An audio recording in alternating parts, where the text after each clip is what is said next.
This is the third and final of our videos looking at the role of the supernatural in A Christmas Carol.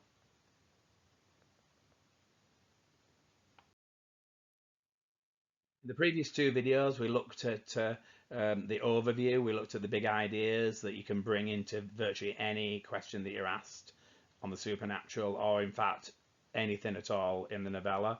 And then we focused in on each of the four spirits and the impact that they have on Scrooge. Now it's time for you to put what you've learned into action.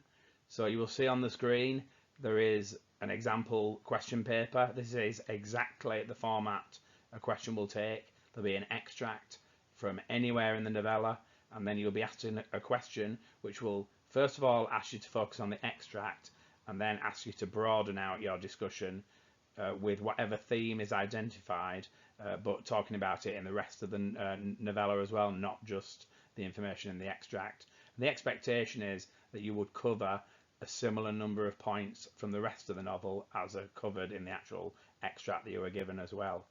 So you need a pen and paper and some time.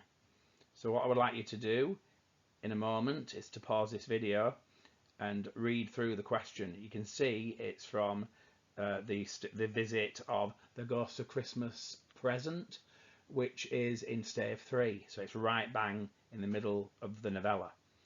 So you read the extract and you focus in on what you think the key question is. So the first thing I want you to do is to look at the question itself, decide on what you think the key words are in the question, and then identify from the extract the parts of it that you would use in an attempt to answer that question. So give yourself a good 5 minutes and see what you would come up with.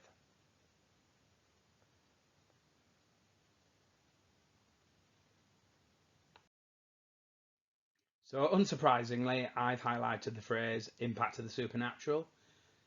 So when you're talking about the impact of the supernatural in the novel, you're talking about obviously Scrooge's character. He is the hero of the novel. But Dickens also wants to teach us, the reader, something about how we should live our lives. So Scrooge is representative of a certain kind of person. So don't just talk about Scrooge in your answer, also talk about the bigger ideas that Dickens was trying to represent through the story of Scrooge. So you start with the ideas in the extract. You should have identified 3 different things from the extract. The question you should ask yourself is, what can you link them to in the rest of the novel? So if you haven't yet added those ideas to your notes, the linking ideas with the rest of the novel, or in fact any contextual ideas as well, pause the video again and see if you can add some more ideas to your notes. So you should have at least 3 things from the extract. What 3 things can you link them to in the rest of the novel, and where can you get your contextual ideas into your discussion too? So pause the video again, see what you can come up with.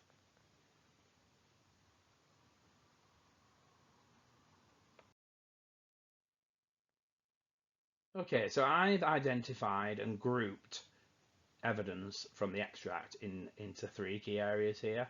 So in the first big circle there, I've got lots of quotations that describe the Ghost of Christmas Present. There sat a jolly giant, glorious to see. Then we've got lots of description of what he looks like and what his personality is like. So phrases like clear and kind, genial face, sparkling eye, open hand, cheery voice, unconstrained demeanour, his joyful air. So lots there about the personality of the Ghost of Christmas Present. I've also separated off all on its own a really important quotation, and we've discussed this in a previous video, so hopefully you've identified this one too and you've got some ideas of what you would say about it.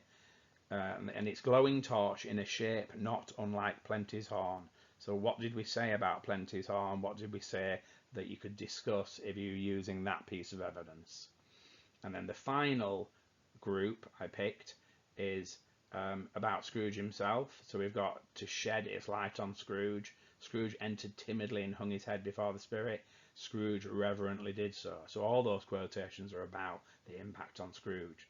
So what do you think the key big ideas are for each of those points. Now, if you think back to what we were talking about right at the beginning when we were gathering our ideas together, I did say there are 3 things that you can talk about regardless of what the question is and regardless of what the extract is. So let's see if you can remember what those things are. So pause your video and see what you can come up with for the quotations on the screen.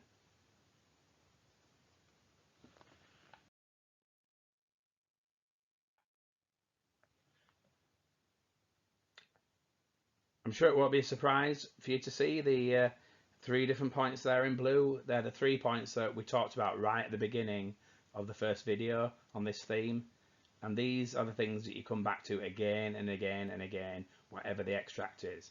So all the things in the big bubble there, they all suggest things that are about spreading the Christian message.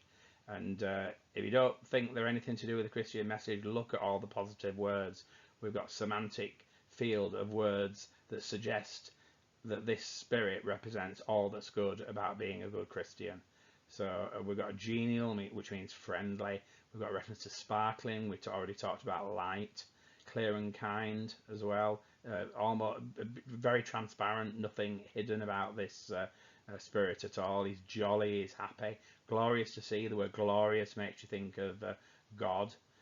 Open hands suggest honesty as well. Cheery voice, unconstrained demeanor makes you think of Christmas. The idea that you really enjoy yourself and you're absolutely full of the joys, which is what people associate with Christmas. And the word joyful as well also makes you think of God. The second example I picked because it alludes to the central message of Dickens' story, which is the idea of helping the poor. So we've got the reference to the Plenty's horn, and that is an allusion from Roman and Greek mythology, which represents abundance.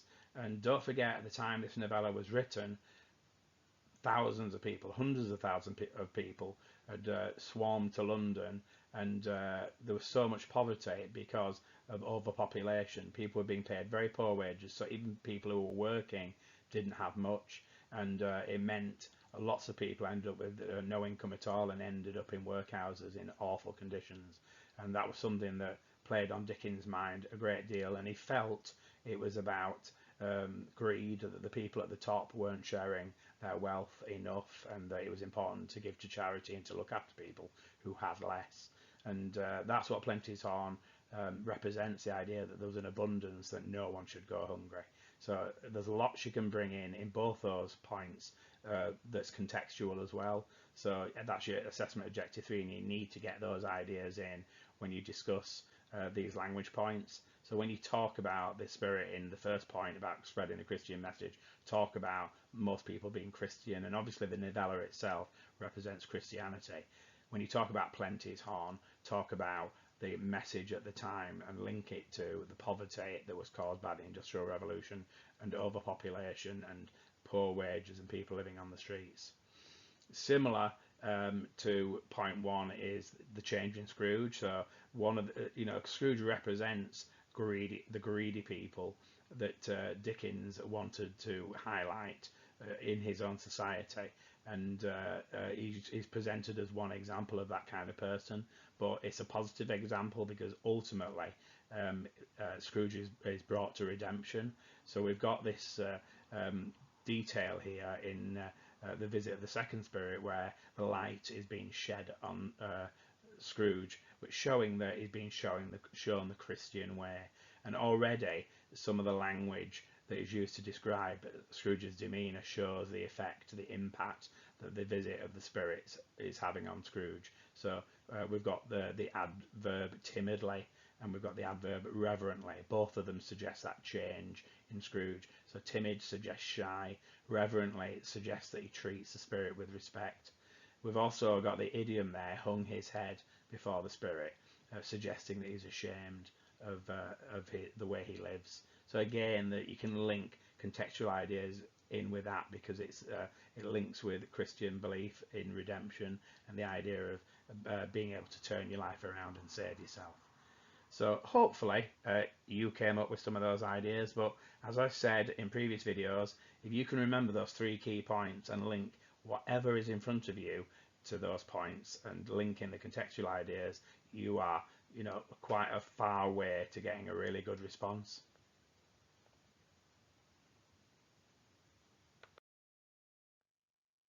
Okay, so what I'm going to do now is to take you through one of those examples, which is the one about spreading the Christian message. So I've taken the first one in the bubble there with all the different descriptions of the Jolly Giant, just to show you how to build a really effective section of a response.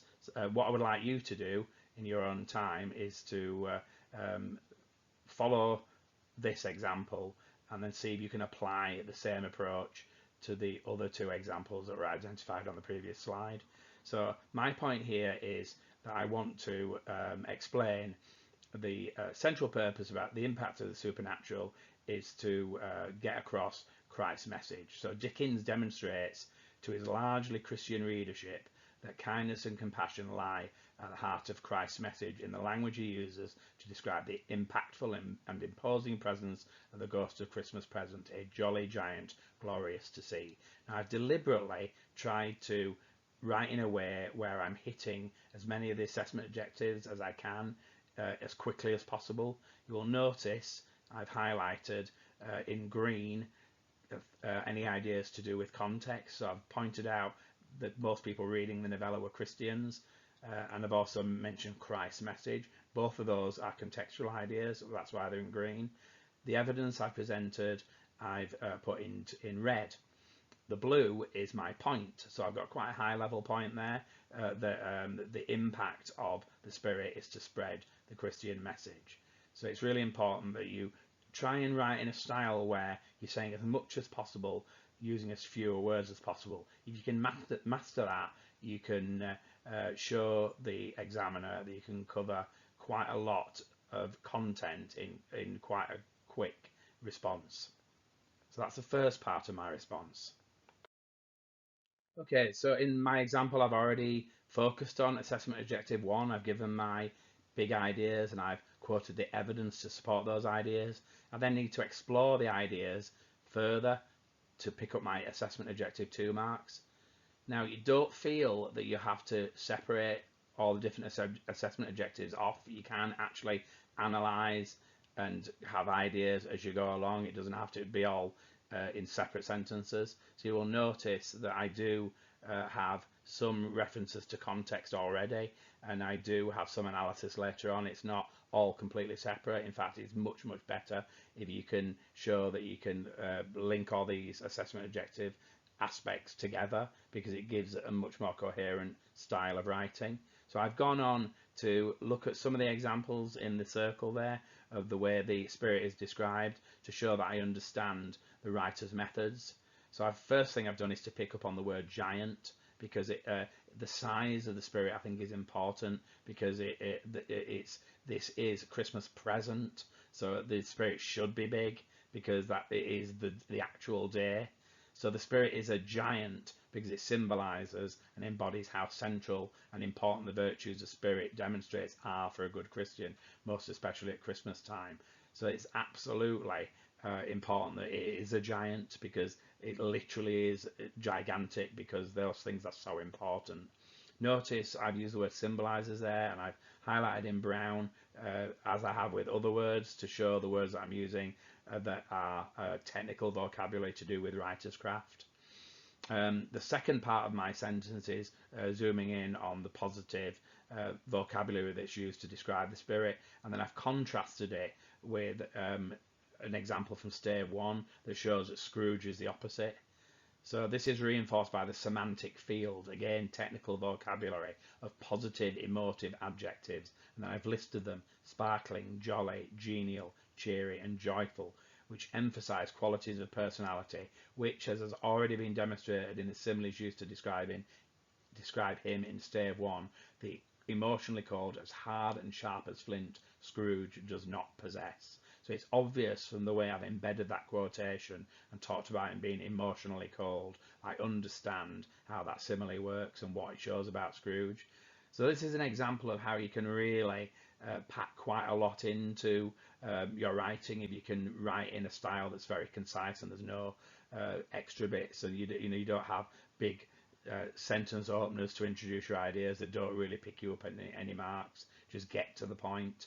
I call it a pithy style, where you're concise and don't waste your time with unnecessary waffle.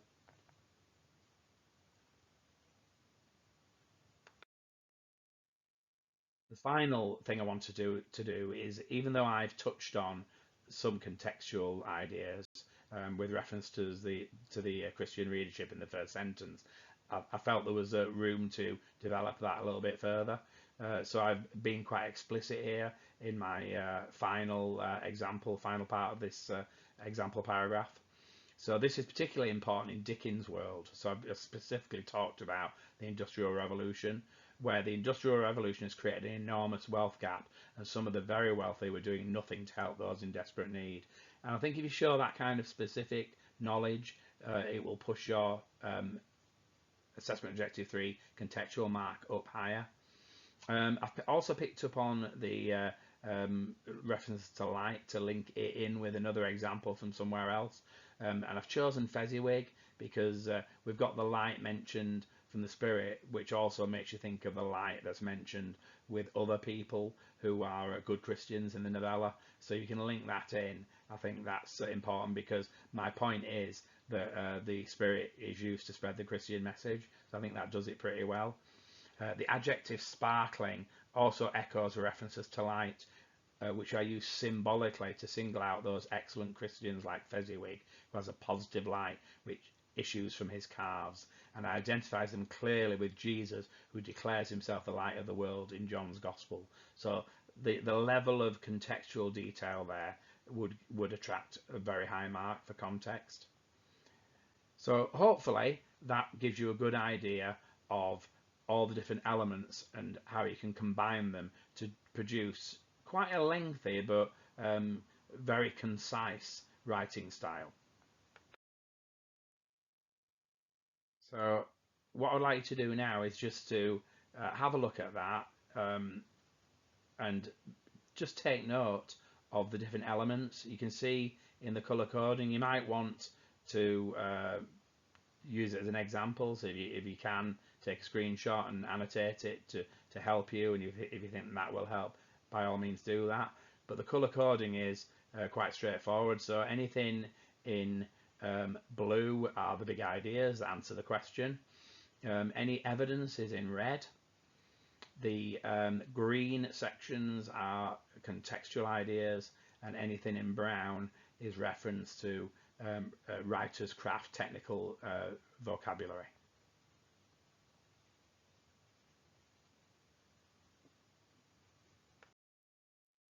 Finally, it's over to you.